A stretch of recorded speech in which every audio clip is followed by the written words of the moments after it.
ঢাকা বিশ্ববিদ্যালয় ১৯২১ সালে প্রতিষ্ঠার পর থেকে জ্ঞান, প্রজ্ঞা ও নেতৃত্বের আলো ছড়িয়ে আসছে। ভাষা আন্দোলন, মুক্তিযুদ্ধ, গণতন্ত্র প্রতিষ্ঠার সংগ্রাম কিংবা সামাজিক পরিবর্তনের প্রতিটি গুরুত্বপূর্ণ অধ্যায়ে রয়েছে এই বিশ্ববিদ্যালয়ের গৌরবোজ্জ্বল পদচারণা।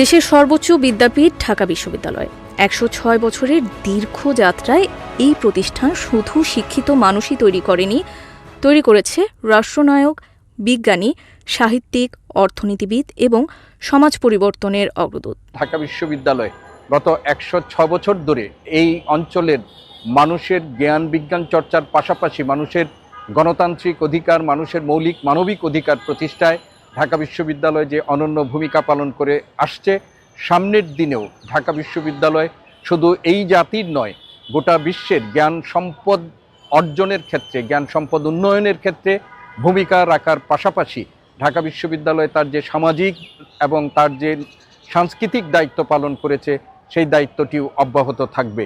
সময়ের সঙ্গে সঙ্গে বেড়েছে প্রত্যাশাও। ভাষা আন্দোলন থেকে স্বাধীনতা সংগ্রাম, স্বৈরাচার বিরোধী আন্দোলন থেকে জ্ঞান চর্চার প্রতিটি অধ্যায়ে ঢাকা বিশ্ববিদ্যালয় ছিল পথ প্রদর্শক। ১৯৫২ সালের ভাষা আন্দোলনের অবদান রেখেছে। বাংলাদেশ নামক দেশটি সৃষ্টি করেছে ঢাকা বিশ্ববিদ্যালয় ১৯৭১ সালের যুদ্ধের মধ্য দিয়ে। ১৯৯০ সালে স্বৈরাচার বিরোধী আন্দোলনে তারা সরাসরি আন্দোলন করেছে। ২০২৪ সালের ফ্যাসিস্ট ছড়িয়েছে, সবই ঢাকা বিশ্ববিদ্যালয়ের অবদান।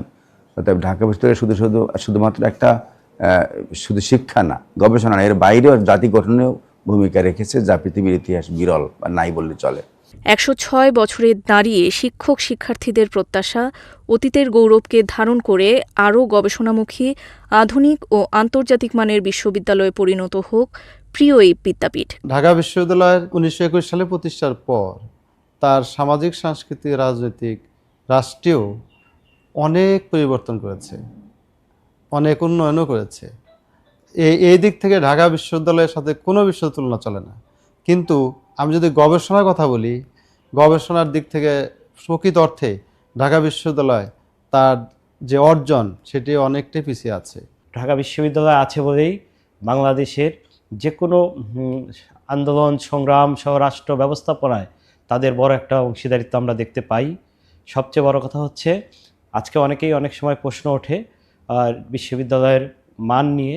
তো আমরা বিশ্বাস করি যে বিশ্ববিদ্যালয়ের মানটাকে অবশ্যই আমাদেরকে এটা নিয়ে কাজ করতে হবে। একটি দেশে যদি ভালো মানুষ তৈরি করা যায়, আর ভালো মানুষ তৈরি করতে পারলেই সেখানে ভালো দেশ গড়ে ওঠে, আর ভালো দেশ গড়তে পারলেই সেখানে সেটা স্বর্গভূমিতে পরিণত হয়। ঢাকা বিশ্ববিদ্যালয় থেকে বিগত ১০৫ বছরে আমরা কি পেয়েছি, কি দেখেছি, কি শিখেছি, সেটা কিন্তু আজকে আমাদের আলোচনার দাবি।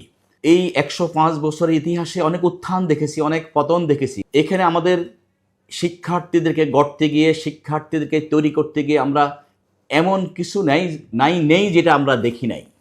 সত্যিকার অর্থে একটি শিক্ষা প্রতিষ্ঠানের মূল টার্গেট থাকা উচিত যে সেখানে ভালো মানুষ তৈরি করা। ঢাকা বিশ্ববিদ্যালয় শুধু একটি শিক্ষা প্রতিষ্ঠান নয়, এটি একটি জাতির ইতিহাস, সংগ্রাম এবং আগামীর স্বপ্নের নাম।